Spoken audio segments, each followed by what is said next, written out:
আসসালামু আলাইকুম প্রিয় ভিউয়ার্স, আশা করি সকলে ভালো আছেন। আমি শিক্ষকদের উদ্দেশ্যে দুটো কথা বলতে চাই।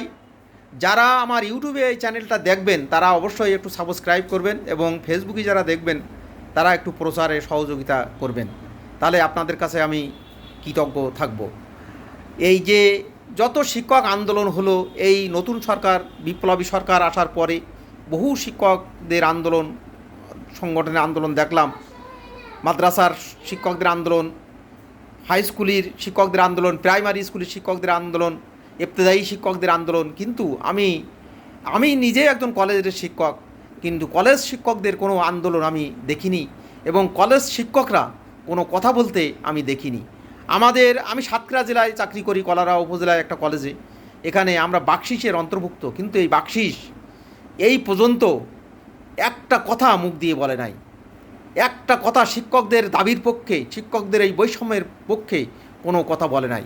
তাহলে এই বাকশিস, মেরুদণ্ডহীন এই বাকশিস আছে বলে তো আমার মনে হয় না। সেই জন্য আমি কলেজ শিক্ষকদেরকে বলবো যে আপনারা যারা নেতৃত্বে আছেন এবং যারা উপরের দিকে আছেন এবং আমরা যারা একটা বৈষম্যহীন শিক্ষা ব্যবস্থা করতে চাই, তাদেরকে ভাবা উচিত যে নতুন করে শিক্ষক সংগঠন দাঁড় করানো যায় কি না। এবং এই বাকশিসকে বাদ দিয়ে, এই বাকশিস এলো একটা রাজনৈতিক সংগঠন ছিল এবং এই বাকশিস একটা দালালিপনা সংগঠন।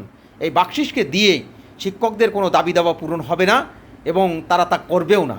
এরা ছিল টাকা পয়সা লুটপাটের এবং ক্ষমতা ভাগাভাগির, কে এমপি হবে, কে মন্ত্রী হবে, এই সবে ধান্দায় এরা ব্যস্ত ছিল। সেই জন্য দেখেন, স্কুলের শিক্ষকরা তাদের কথা বলছে, তাদের জাতীয়করণের কথা বলছে, বৈষম্যের কথা বলছে, কিন্তু কলেজের শিক্ষকরা কিন্তু তাদের বৈষম্যের কথা বলছে না। কলেজে তো প্রচুর বৈষম্য রয়েছে, কলেজ শিক্ষকদের বৈষম্যের কথা বলে শেষ করা যাবে না। আপনারা তো জানেন না, হাই স্কুলে যেমন বৈষম্য আছে, কলেজেও সেমন বৈষম্য আছে। বেতন বৈষম্য আছে, পদের বৈষম্য আছে, প্রমোশনের বৈষম্য আছে, বিভিন্ন ক্ষেত্রে বৈষম্য আছে। সেই জন্য কলেজ শিক্ষকদের পক্ষেও কথা বলা দরকার। সেই জন্য আমি কলেজ শিক্ষকদের বলবো, আপনারাও কথা বলেন চারিদিক দিয়ে এবং আওয়াজ তোলেন। শুধু যে হাই স্কুল আওয়াজ তুলবে, মাদ্রাসা আওয়াজ তুলবে, তারা বৈষম্য আন্দোলন, বৈষম্য দূরীভূত করবে, তারা রাজপথে থাকবে, আপনারা কেন থাকবেন না? এটা তো হতে পারে না। সেই জন্য সবাই মিলে আমরা যদি একসাথে আন্দোলনে রাজপথে নামতে পারি, তাহলে আমাদের সফলতা হওয়ার সম্ভাবনা রয়েছে।